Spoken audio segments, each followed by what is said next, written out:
Mohit Suri, Yash Raj films అనే brand తప్ప పెద్దగా అంచనాలు లేకుండా వచ్చిన ఫిలిం సయ్యారా.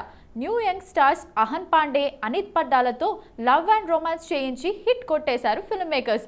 ఇలాంటి హార్ట్ మెల్ట్ చేసే మూవీని చూసి చాలా కాలం కావడంతో పాటు fresh concept, teenage love story కావడంతో బాగా కనెక్ట్ అయిన ఆడియన్స్ 500 కోట్లు కట్టబెట్టారు.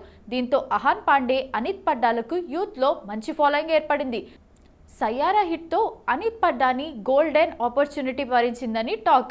మ్యాడాక్ హారర్ సినిమాటిక్ ఫిల్మ్స్ తెరకెక్కిస్తున్న శక్తిశాలినిలో కియారా అద్వానీ ప్లేస్ అనిత్ పడ్డా కొట్టేసిందని టాక్.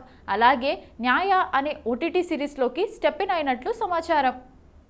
ఇవి కాకుండా మరో స్టోరీ డిస్కషన్లో ఉందని తెలుస్తోంది.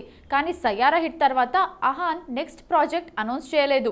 బీటోన్ వర్గాల నుండి అందుతున్న సమాచారం ప్రకారం అలీ అబ్బాస్ జాఫర్ దర్శకత్వంలో అనిత్ పడ్డాని సినిమా చేయబోతున్నాడట.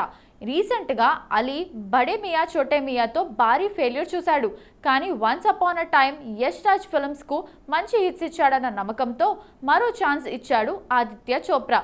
అహాన్ పాండే సరసన మరో యంగ్ బ్యూటీని సెట్ చేశారట. ఈ సినిమా నెక్స్ట్ ఇయర్ నుండి సెట్స్ పైకి వెళ్లే ఛాన్స్ ఉందని సమాచారం. 500 కోట్ల హిట్ ఇచ్చి ఇప్పుడు డిజాస్టర్ డైరెక్టర్తో సినిమా చేస్తుండటం బాలీవుడ్లో హాట్ టాపిక్గా మారింది.